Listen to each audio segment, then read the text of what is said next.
Guys, অসুরের নাক দিয়ে পটা বেরিয়ে গেছে। এই দেখাচ্ছি, অসুরের নাক দিয়ে পটা বেরিয়ে গেছে।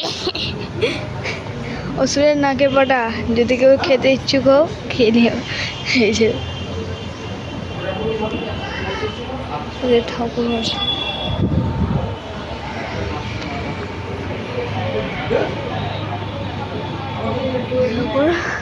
আসলে এটা অসুরের পটা না, ওটা হচ্ছে ফুল।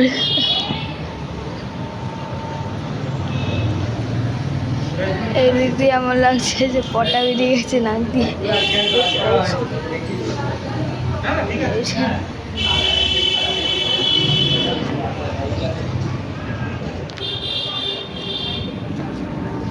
অসুরেরও কোনো ইজ্জত থাকবে না।